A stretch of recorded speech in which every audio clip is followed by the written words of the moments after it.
The American Spotlight studio shimmered under bright lights, ready not for entertainment but confrontation. The atmosphere crackled, thick with tension, every eye locked on two figures who had been dominating social media buzz for days.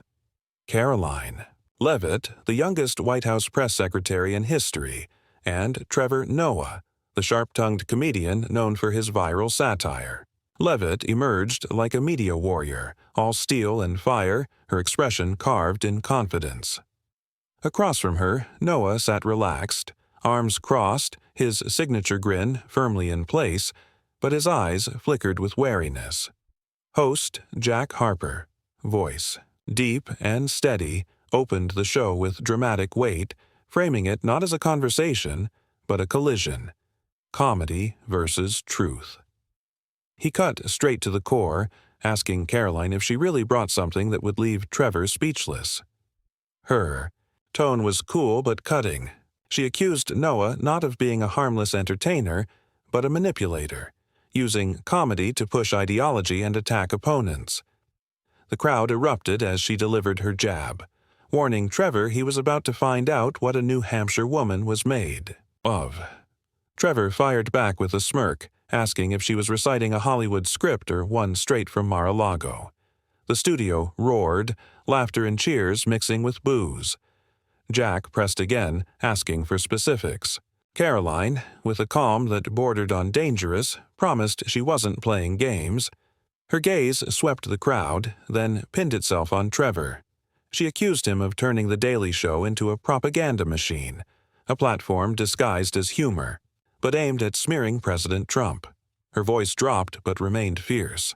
She claimed to hold evidence, real facts, that would expose Trevor's true intentions. Trevor laughed, brushing it off, saying he merely pointed out the obvious, a tweeting president mistaking it for policy. He taunted her, saying if she wanted to find propaganda, she should look in the mirror, or maybe at Mar-a-Lago. The studio crowd split in uproar, some chanting Trevor's name, others hurling accusations back. Karoline remained unfazed. She accused Trevor of deliberately choosing his comedic targets, Trump, MAGA, conservatives, not for laughs, but for agenda. Her words landed like blows, stripped of humor. Trevor responded, voice sharper now, warning her not to play with rumors, unless she was prepared for retaliation. Jack jumped in, amplifying the drama, asking Trevor if he was worried about what Karoline might reveal. Trevor's jaw tightened, sweat gleaming under the lights as he stated he wasn't afraid. He'd handled trolls and politicians before, but Karoline had a look like she'd just laid down her winning card. She leaned in, promising the truth was coming, and it wouldn't just be shocking, it would change how the audience saw him. Jack stoked the fire, asking whether her revelations were about Trevor's past or something recent. Karoline's voice dropped low and cold. This was a truth, she said, that Trevor couldn't laugh away. She claimed he liked to play the justice crusader on TV, but what she held would make that persona crumble. Trevor's grin faltered as she stood, a thin stack of documents in hand. The light made her look like a general stepping into battle. She began with calm clarity, stating that Trevor had sold himself as a voice for the people, a comedian just out to entertain. But the papers she held, she claimed, proved otherwise. She alleged that over 3 years, Trevor received $2.5 million from a San Francisco-based nonprofit backed by anti-Trump billionaires. The money was for comedy content specifically designed to target Trump and his movement. She waved an email, then a contract worth $1.22 million, which she said showed strategic plans to boost ratings by smearing the president. She looked Trevor dead in the eye and asked if he still called that humor or if it was propaganda bought with cash. Then, lifting the documents high, she declared he chose money over honesty. The crowd exploded. Cheers, jeers, chants. Some screamed that Trevor had sold out, others that Leavitt was lying. The cameras zoomed in on the documents, then on Trevor, who now looked stunned, his expression a storm of shock and anger. Jack pressed him, asking for a response to the detailed accusations. Trevor stood, microphone trembling in his hand, his voice calm but tight. He denied everything. The show was funded by Comedy Central, not hidden donors. He hadn't taken a cent to smear anyone. His material, he said, was based on facts, like Trump's thousands of anti-media tweets or calling the pandemic a hoax. The crowd remained divided, half cheering, half booing. Karoline cut back in, her voice slicing through the noise. She said, Trevor could dodge all he wanted, but he couldn't outrun the truth. She lifted an email again, mid-sentence about to deliver her final blow. Your own executive producer says it clearly. We need to ramp up anti-Trump content to keep young viewers. And this contract, signed by you, details $1.2 million for a special media campaign. Want me to read it, line by line? She flips a page, pretending to read. Focus on controversial topics to maximize engagement. That's you, Trevor. Or do you want to call it artistic creativity? The crowd buzzes. Someone shouts, Read it all, Karoline. Noah leans forward, voice low but defiant. Karoline, you're performing a cheap drama. If you've got emails, read them. If you've got a contract, show the nation. But I'll warn you, forging documents on live TV is a one-way ticket to ruin. The audience falls silent, tension thick in the air, every eye locked on Noah. I've done comedy for 15 years, and every joke I make is rooted in truth, like when Trump called climate change a Chinese hoax in a speech. Ask your Mar-a-Lago captain, who's paying you to spread rumors here? He turns to the crowd, raising a hand. Who's with me? Who sees this as a dirty trick? Leavitt, unfazed, smiles like a chess master cornering her opponent. Trevor, you're a great actor, but your play is about to end. Beyond documents, I have a video from behind the scenes at The Daily Show where you say clearly, we need to target Trump to keep ratings. That's the strategy. What do you call that? Comedy or dirty business? She pauses, turning to the host. Jack, want to play that video now? Harper, seizing the peak moment, responds instantly. Karoline, if you've got a video, millions of viewers are waiting. Trevor, are you ready to face it? Noah shakes his head, voice hardening. Jack, she's pulling a con. That video, if it exists, is fake. I'm not afraid of the truth, but I hate being slandered. The audience senses the stakes rising. Some whisper, he's really stressed now. Leavitt sits back, voice triumphant yet calm. Trevor, you can call it slander, but the truth will speak. Audience, get ready. What I'm about to show you will shatter his funny hero image. She stares into the camera like she's addressing the entire country. The studio crackles with tension. Trevor Noah, eyes blazing with resolve, stands tall. His hands are no longer gripping the table. They're raised like a fighter ready to counter. Karoline Leavitt, still smiling coldly, sits opposite, eyes like a tactician waiting for her rival's next mistake. Harper jumps in, voice smooth and deliberate. Trevor, you bring numbers, but Karoline has documents, emails, and a video. The audience is waiting. Karoline, he says the video is fake. Your response? Leavitt replies calmly. Jack, Trevor can deny it, but the truth doesn't need his approval. The video is real, and I'll play it when the time's right. Her eyes remain fixed on Noah, a challenge burning within. But first, I want him to answer. If you're innocent, why refuse public political debates after leaving The Daily Show? Because you know you can't defend what you've said. Noah's eyes burn with a mix of anger and disappointment.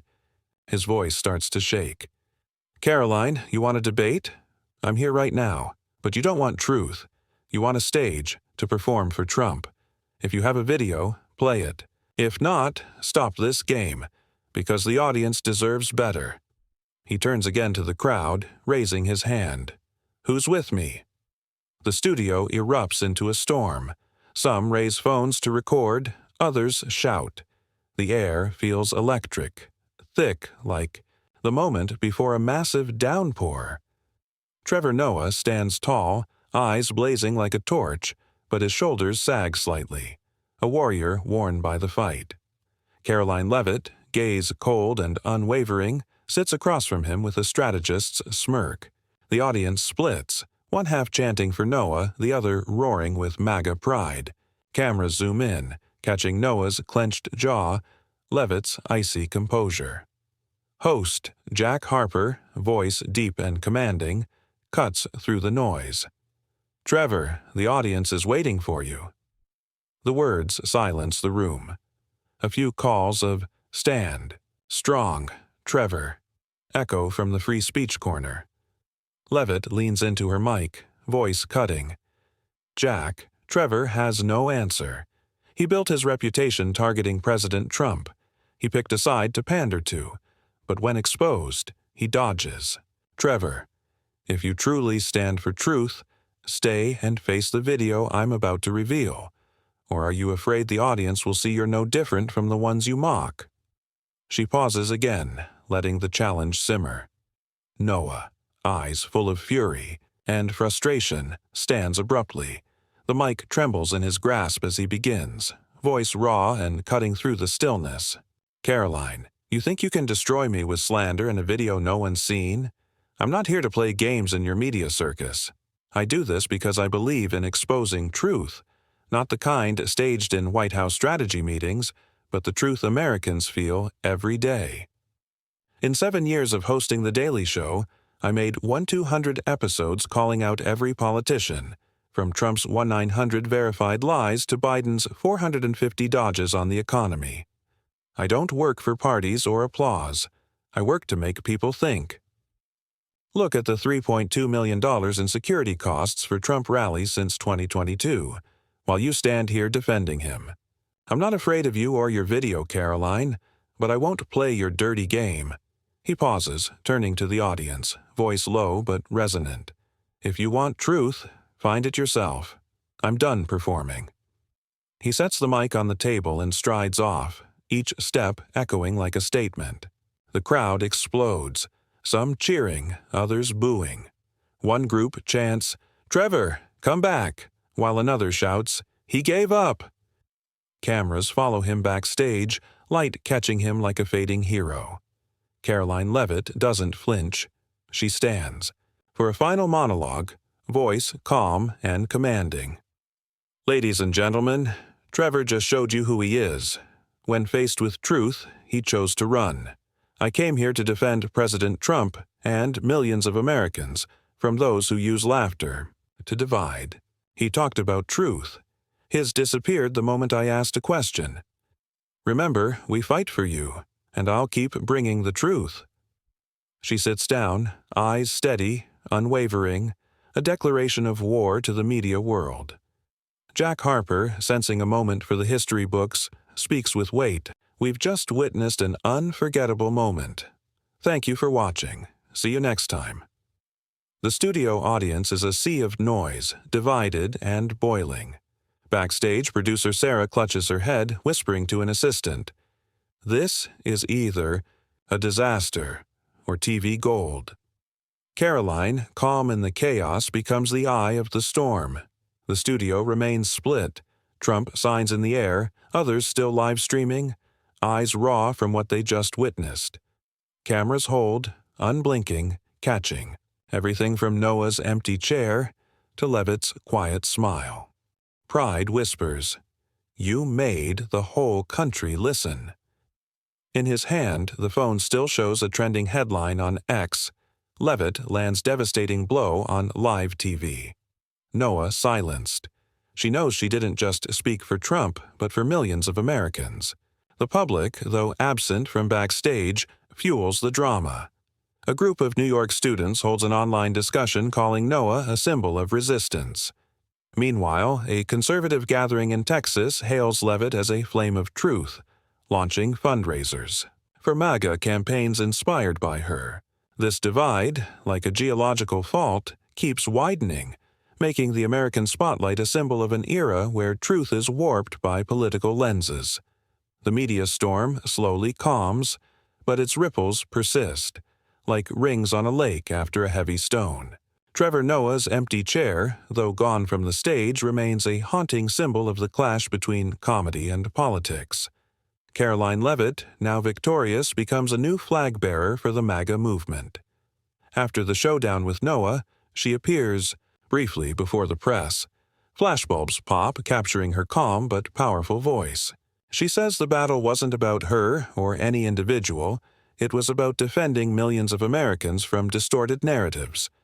She declares pride in standing up for President Trump and the movement, acknowledging the road ahead won't be easy. Truth sometimes hurts, but it also liberates. I'll continue not to win arguments, but to build a fair future. Thank you for your trust. Her words feel like a manifesto, solidifying her image as a sharp young leader who doesn't back down from any titan. After the press conference, she returns to her office, sips hot tea, and gazes out the window as the Capitol sinks into night. In her heart, there's no unease, only resolve for the political undercurrents she knows are coming. This time, she's ready not just to confront, but to lead. The showdown between Trevor Noah and Karoline Leavitt on the American spotlight reflects the deep political and media divides in the United States today, where truth is often tangled in conflicting narratives, and emotion overrides reason. In this story, Leavitt, as White House press secretary, uses allegations of funding in a backstage video to go after Noah. Noah, a comedian, counters with data and principles but ultimately walks away from the studio, refusing to play a dirty game. The explosive reaction on X and in the media, Fox News praising Leavitt, CNN defending Noah, reveals a society where platforms like X amplify drama, turning every debate into a cultural battle. The personal toll is evident. Noah sits alone in his apartment. Leavitt wrestles with doubts about her own claims, and the audience is split. Magi signs versus free speech support. It mirrors a nation where political arguments rarely find shared ground. This story offers a lesson. In a polarized society, defending truth requires patience and long-term commitment, not impulsive reactions. Noah's choice to walk away rather than escalate the fight shows that sometimes stepping back isn't weakness. It's staying true to your values amid media chaos. Leavitt's determination, while controversial, demonstrates the power of conviction under scrutiny. Rather than letting social media platforms drive our emotions, we should seek truth through open dialogue and verifiable sources. When faced with political controversy, follow Noah's example. Use data, like his reference to Trump's 1-900 false claims, to support your points. But also take a note from Leavitt. Be strong, but careful with accusations that lack evidence. In real life, Americans can apply these lessons by listening to both sides, like the divided studio audience did, and by asking questions instead of reacting to viral posts. In the end, the haunting question remains: who really wins when truth is abandoned? If we want to move forward, we must prioritize connection over division. Join community conversations, check facts before sharing, and stay honest. It's the only way to avoid becoming victims of the media's distorted mirror. Subscribe to the channel so you don't miss the next drama, and stay part of the search for truth in the ongoing battle within the American spotlight. Thanks for watching. See you next time.